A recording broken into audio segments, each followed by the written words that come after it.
We don't really want cars from Canada. Blunt messaging from Donald Trump, but not a new message. And no shift in gear on tariffs. Not a surprise to many in Canada's auto industry. Donald Trump's not going to relent on tariffs in front of cameras in the Oval Office in the first meeting.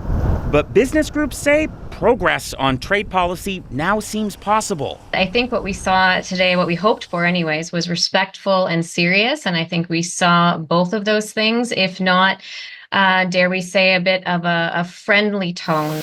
Tariffs are still in place, though, still putting a chill in Canadian business. 25% tariffs on steel, aluminum, and on the non-U.S. content in Canadian-assembled cars. We don't want Canadian steel, and we don't want Canadian aluminum and various other things because we want to be able to do it ourselves. That remains a tough goal, say Canadian companies. His country still needs 26 million tons of steel to be imported into his country. In other words, he's about twice Canada's entire steel production shy of being self-sufficient.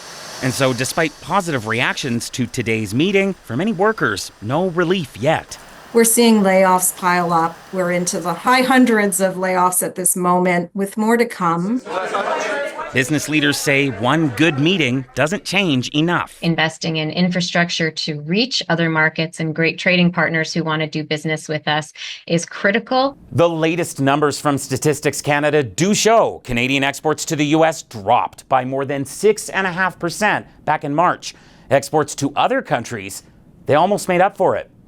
Anis Haidari, CBC News, Calgary. Among those watching every moment of that Oval Office chat, senior business correspondent Peter Armstrong. So, Peter, what stood out to you?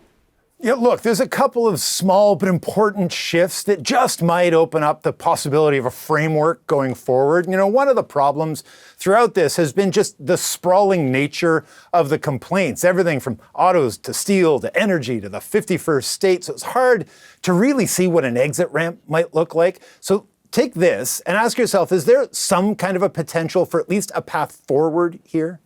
Is USMCA dead?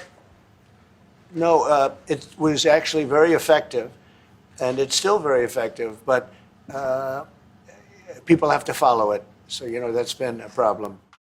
Now, Adrienne, you got to squint to kind of see how the USMCA or CUSMA could emerge as the path that leads to some kind of a trade deal here. But look, it's at least a possible framework, and that's just not something that was really in play even as of this morning. And I gather, Peter, you noticed something too about Trump's trade deficit numbers.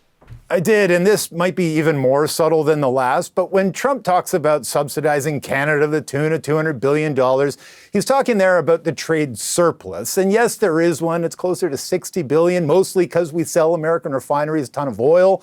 And Canadians have tried to correct those numbers to no avail. But listen to how Trump framed it today. You know, it's not fair.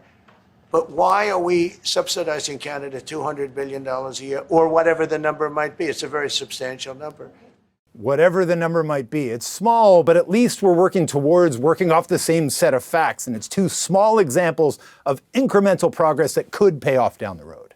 All right, Peter Armstrong in Washington, thank you.